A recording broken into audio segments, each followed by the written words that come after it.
extractivismo sigue al pie de la letra el concepto de naturaleza adoptado por Occidente e inscrito en el proyecto civilizatorio de la modernidad. Se trata de una idea muy problemática porque implica la división entre un sujeto humano y un objeto inerte, la naturaleza, considerado como un medio para la obtención de riqueza y poder. Esta concepción del mundo se ha arraigado tanto en nuestra cultura y en nuestro sistema económico que son pocos quienes ven la posibilidad de cuestionarla como si se tratara de la única forma posible de vivir y organizarse. No importa si son de izquierda o derecha, neoliberales o progresistas, todos los estados de hoy basan sus economías en estas prácticas destructoras. Sin embargo, la crisis ecológica que atraviesa el planeta nos obliga a cuestionarlas. Por ese motivo, la revista de la Universidad de México decidió dedicar un número al tema del extractivismo, sobre todo en nuestro continente, recalcando que en México decenas de activistas mueren al año por oponerle resistencia. Queríamos también recordar que existen otras formas más sanas y respetuosas de relacionarse con el planeta, pues para los pueblos que viven en el bosque, en la selva, en el campo y en ámbitos menos citadinos, el concepto de esa naturaleza botín no existe, ya que las vidas humanas, animales y vegetales se conciben como parte de la ecología planetaria, y desde ese punto de vista, destruir nuestro ecosistema implica destruirnos a nosotros mismos. Mira a tu alrededor y trata de adivinar de dónde vienen las cosas que hay cerca de ti, la ropa con la que vistes, la electricidad y el gas de tu casa, la comida que guardas en tu despensa. ¿Quién los produjo? ¿En dónde y en qué condiciones? Verás que al menos por el momento estamos inmersos en una red de explotaciones infinitas que vulneran el planeta y a muchos de sus habitantes. Esperamos que estos programas te hagan reflexionar al respecto y también buscar posibles formas de resistencia. Muy buenas noches, sean muy bienvenidos a este programa de la revista de la universidad. Me parece que hoy trataremos un tema particularmente relevante para los que habitan una megalópolis, por ejemplo, la Ciudad de México, como el estudio de TV UNAM, que se encuentra aquí en la nueva CDMX. Cómo las ciudades van jalando, van extrayendo los recursos de la periferia, ¿no? En este caso de zonas periféricas rurales que pertenecen a la ciudad o que están ligeramente conurbadas. Tenemos para hablar de esto a Horacio Chavira, que está aquí a mi izquierda, de Milpa Alta. Muchísimas gracias por venir.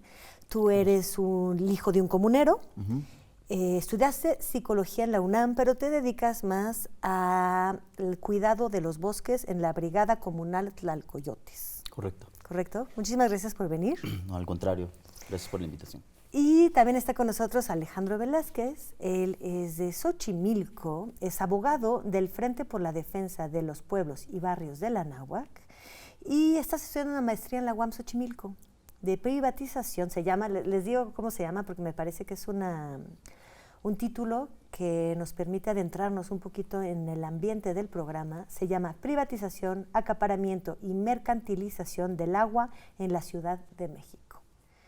Híjole, ¿somos muy acaparadores los habitantes de la Ciudad de México? Las ciudades son así en realidad, o sea, la forma en la que se construyeron las ciudades es, pues digamos, acaparar recursos de forma intensiva y extensiva. O sea, acaparan primero los recursos propios y poco a poco van jalando. Se van expandiendo. Sí, yo creo que en realidad terminarían siendo entes totalmente dependientes de todos los recursos, ¿no? O sea, por sí mismos no generan nada, ¿no? En realidad, alimentos de fuera, electricidad de fuera, agua, tal vez sí, pero en el caso de la Ciudad de México, pues buena parte viene de fuera también, ¿no? ¿Cómo podrían contarnos lo que sucede o cómo se siente eso en la periferia rural de la Ciudad de México, de la que provienen ustedes, por ejemplo, en Milpa Alta y en Xochimilco? Quizás nos pueden contar un poco cómo se vive esta cercanía con la Ciudad de México y esta tendencia a chupar los recursos. Pues para nosotros puede ser, tenemos una barrera de manera natural, que es la sierra entre el Teutli y la Sierra Chichinautzin, que nos aísla en algún sentido, y eso nos permitió durante mucho tiempo estar dentro del entonces Distrito Federal, pero al mismo tiempo aislados. Hoy, ya con el crecimiento urbano, obviamente la necesidad de vivienda y por ende la necesidad de más alimentos, pues ha hecho un cambio de uso de suelo en las zonas forestales, a agrícola, y entonces pues Milpalta es la productora número 2 a nivel nacional del nopal, por ejemplo, ¿no? Entonces, pues obviamente el mercado está aquí en la ciudad. No es, es parte del sustento, ¿no?, de las actividades primarias que la comunidad tiene, pero también eso ha implicado pues un deterioro. O sea, todos los monocultivos también terminan siendo en el mediano y largo plazo contaminadores y agotan el suelo, ¿no? Entonces, eso por un lado, los contaminantes en términos de agroquímicos que se tienen que utilizar para la producción. O sea, se ha vuelto monocultivo de nopal para poder abastecer una demanda creciente en la Ciudad de México. Sí, claro. De acuerdo. Y ese es un problema, digo, en términos de biodiversidad termina siendo un problema porque un monocultivo lo que te conlleva, aparte del agotamiento del suelo, es el crecimiento de las plagas y enfermedades, ¿no? Y para controlarlo, entonces, agroquímicos y pesticidas, y entonces empieza a volverse el círculo vicioso, ¿no? Obviamente los pesticidas pues contaminan los mantos freáticos también, pero pues por un lado también hay una necesidad de un ingreso para las familias, ¿no? Y entonces ahí es lo complicado en algún momento, ¿no? ¿Y en cuanto a bosques? Pues en cuanto a bosques, Milpalta es, Milpalta tiene una característica, que somos bienes comunales, nosotros, de acuerdo a nuestros límites, que se están desde 1929, está el proceso de titulación de los bienes comunales, está una superficie de 28.400 hectáreas. Prácticamente toda la alcaldía Milpalta sería bienes comunales. Todavía no se logra la titulación porque hay conflicto por límites con un pueblo aledaño que es San Salvador Cuauhtenco.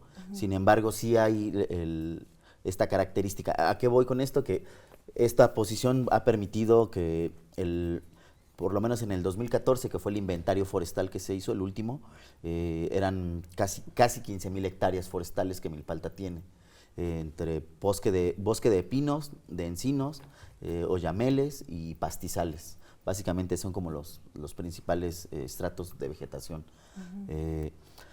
Pero, pues sí, hoy obviamente la tala se ha vuelto un problema porque de un árbol más o menos se extraen 12,000 pesos de un solo árbol, y estamos hablando que a un árbol nada más le quitan los 8 metros del suelo hacia 8 metros, hacia arriba, porque es la madera que es de primera calidad y que es la que mejor se paga. El resto pues lo dejan en el bosque.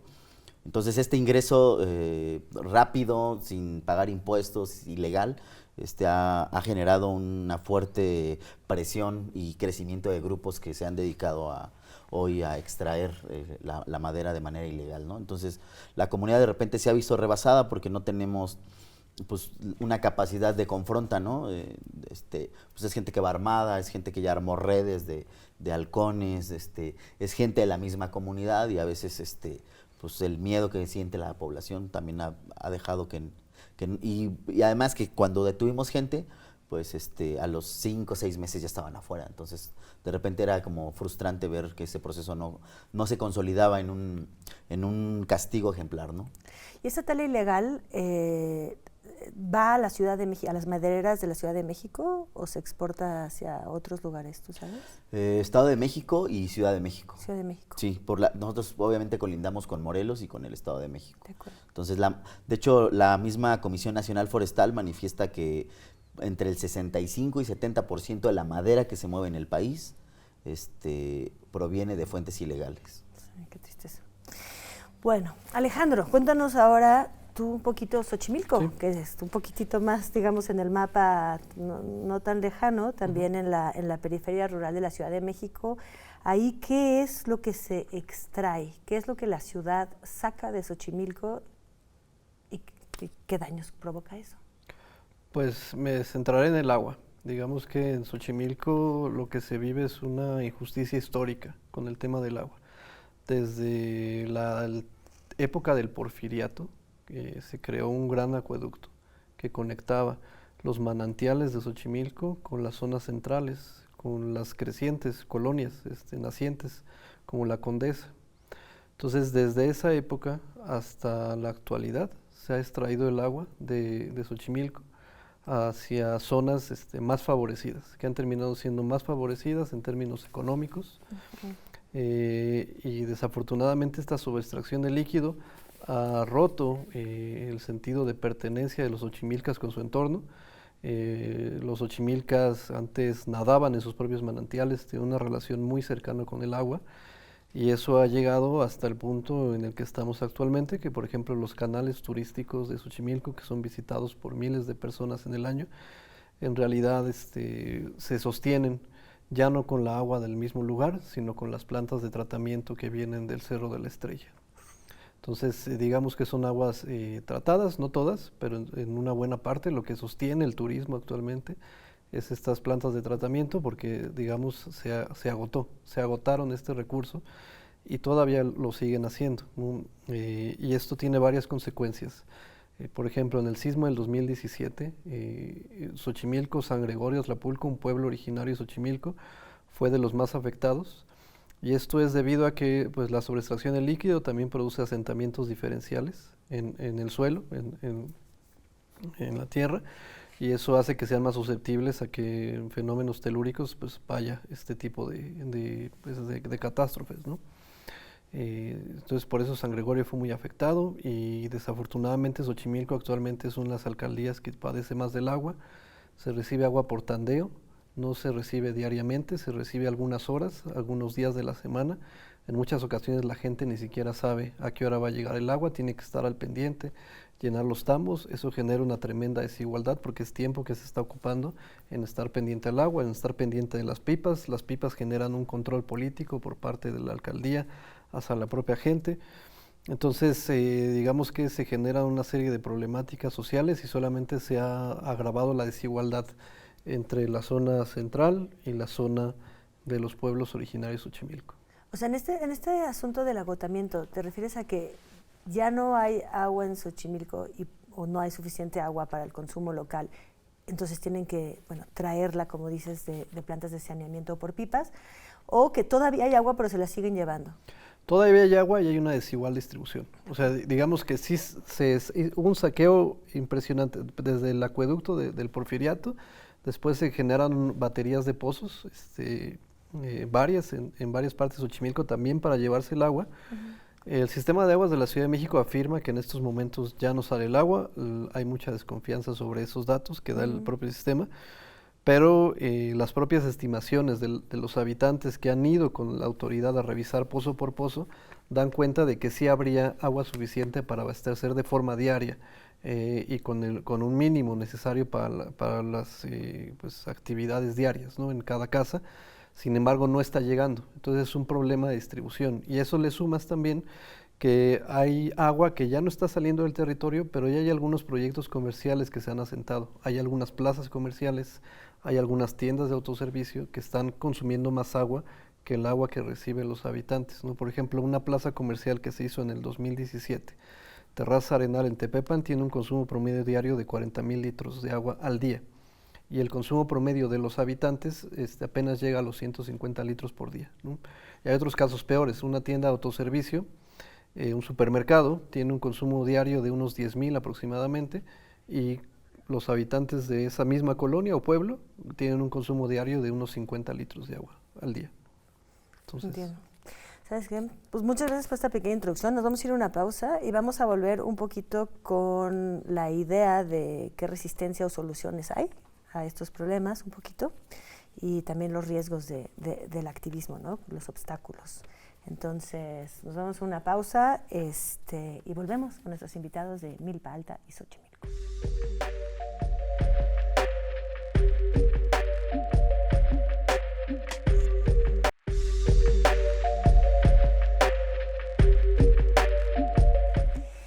Pues bien, seguimos con la problemática de los recursos naturales que se agotan o los recursos que se utilizan para el abastecimiento de una sobrepoblación en la Ciudad de México.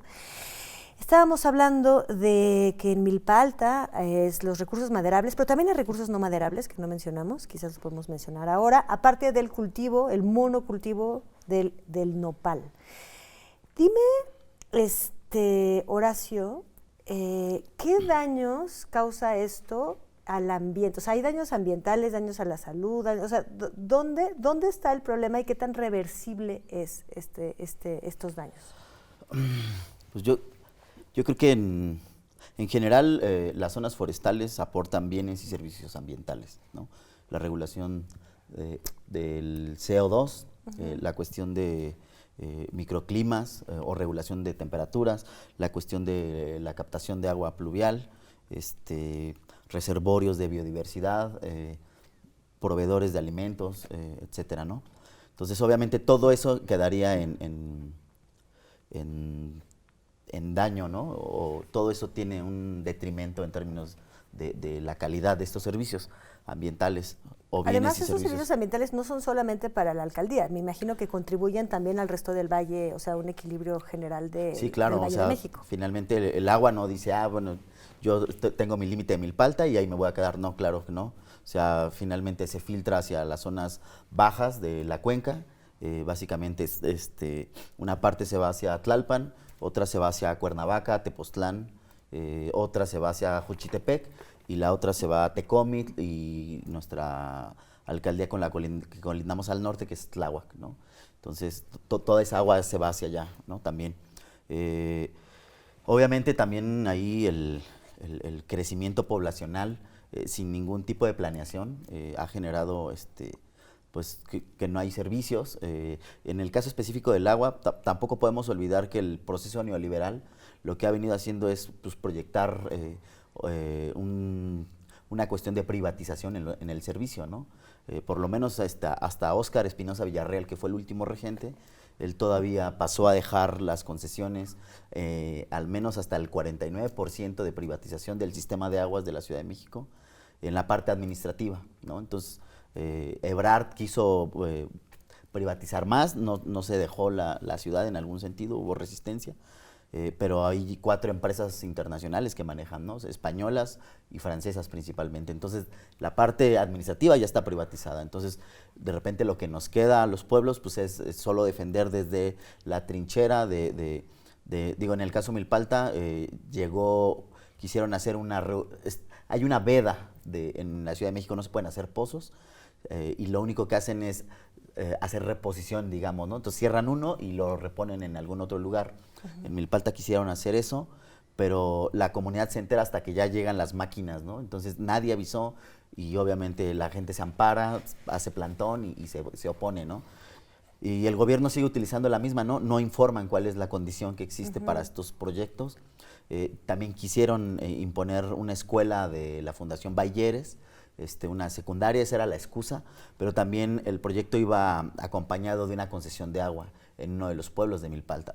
La gente tampoco quiso y obviamente cuando uno empieza a revisar los problemas sociales y ambientales que ha generado estos proyectos de ayuda que la Fundación Bayeres lleva que es uno de los principales que trabaja la minería en México. Sí, es minería, ¿qué hacen los Bayeres ahí? Pues obviamente pues el capital tiene intereses varios, ¿no? Entonces, yo creo que para ellos era una oportunidad y en aquel momento pues la administración coqueteaba bastante con el proyecto de esta fundación. Entonces la comunidad no se dejó y obviamente Milpalta trae una historia de lucha y de resistencia con defensa del territorio, ¿no? Al menos desde 1974, cuando se quiso instaurar la Ciudad de la Ciencia, que era un equivalente a ciudad universitaria, pero por parte del Politécnico, como se quiso hacer en tierras comunales y sin el permiso de los comuneros, pues desde ahí hubo un proceso de resistencia, después con la CFE para la ubicación de las torres de alta tensión que vienen de Chicoacén y terminan aquí en Topilejo, el paso de la carretera México-Xochimilco, la tala, que en aquel entonces estaba autorizada por supuestas plagas y enfermedades, y todo ese proceso generó la consolidación de los comuneros que se organizaron en Milpalta, y que hoy ya se ha difuminado un poco, pero pues hay esa herencia, ¿no? Pues estamos hablando de 50 años ya de resistencia, de organización y resistencia y educación política, me imagino. Sí, pues al final del día fue parte de la herencia que recibimos, no toda la población, pero sí algunos miembros que estamos como en activo, tratando de ir pues generando procesos de conciencia, pues de esta parte de ir difundiendo, pero también pues de estudiarle, ¿no? También de repensarle, de problematizar el asunto, porque también entendemos que pues estamos en un marco normativo que nos obliga así a tener que pues negociar en algún momento con las autoridades. Porque ¿no? se supone, me imagino, digo, también, por supuesto que si quieres participar, Alejandro Velázquez, en las cosas que digo, que planteamos, por favor, también está lo llamado interés superior de todos, ¿no? Que supongo que es la propaganda contraria a la de ustedes, que es cómo se necesitan estos recursos para el progreso. O sea, o sea, ustedes juegan solo con intereses de gobierno, pero que tienen, me imagino que sí traen alguna ideología y alguna propaganda, o nada.